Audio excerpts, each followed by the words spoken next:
আসসালামু আলাইকুম। এটা দেখছেন এটা মৌচাক থেকে সংগ্রহ করা মধু। গ্রাম থেকে কিভাবে মৌচাক থেকে মধু সংগ্রহ করা হয়, এই ভিডিওতে সেটা দেখতে পাবেন।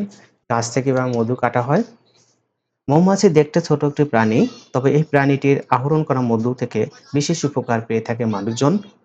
আরবিতে মৌমাছিকে বলা হয় নাহল। পবিত্র কোরআনে নাহল নামে একটি সূরা অবতীর্ণ হয়েছে। এই সূরাটি পবিত্র কোরআনের ১৬তম সূরা। সূরাটি মক্কায় অবতীর্ণ হয়েছে। এর আয়াত সংখ্যা ১২৮ টি।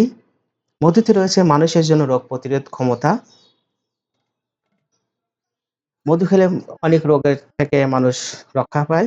প্রিয় নবী হযরত রাসূলুল্লাহ নিজেও মধু খেতেন এবং ভালোবাসতেন।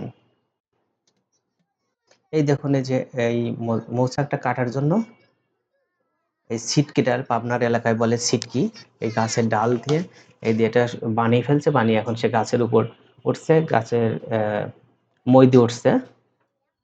ওটার সাথে সে আগুন দিয়ে এই মৌচাকের ওইখান থেকে মৌমাছিগুলো আগুনের ধোঁয়া দিয়ে তাড়িয়ে দিবে। এই যে সে এখন ওঠা শুরু করছে গাছে, এই যে উঠছে, এই যে মৌচাক। পাবনাকে মৌমাছিকে বলা হয় বল্লা বলে থাকে অনেকে। এই দেখুন এই যে ধোঁয়া দিচ্ছে, এখন মৌমাছিগুলো উড়ে যাবে। যেমন মধু হয়নি, মধু হলে এখানটা হলুদ ভাব দেখা যেত, মানে সাদা মোম আছে। মৌমাছিরা কিন্তু দলবদ্ধভাবে থাকে এবং ওদের বিভিন্ন কাজ, বিভিন্ন রকম কর্মী আছে। কেউ মোম তৈরি করে, আবার কেউ ওইরকম বাসা বানায়, আর রানীতে শুধু ডিম পাড়ে থাকে। এই দেখুন ও সরাই দিচ্ছে ওনা, এই যে এখন সরাই দিচ্ছে। এখানে আর একটু কিছু আছে মৌমাছি, এইগুলো সরিয়ে দিয়ে সে এখন ওইখানে এখন কাটবে। যে পাতিল হাতে করে নিয়ে গেছে। এই সামনের দিকে কিছু অংশ মধু আছে, আর এদিকে সাদা, পিছনের এই সাইডে এদিকে কিন্তু সাদা।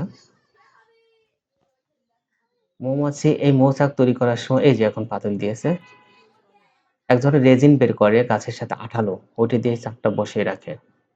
এই যে পাতিল দিয়ে ধরে রাখছে, এই কোনার এই সাইডে সে কিছু অংশ মধু দেখতে পাচ্ছে, এইখান থেকে সে কাটবে।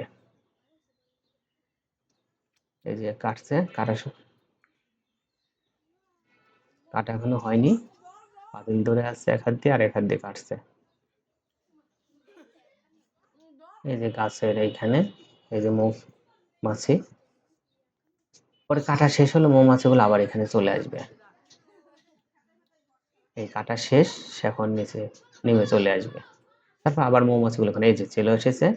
এই দেখুন এই যেটা সে কাটছে, এটা চিপে ভিতর থেকে মধু বের করবে, আর এগুলো মোম।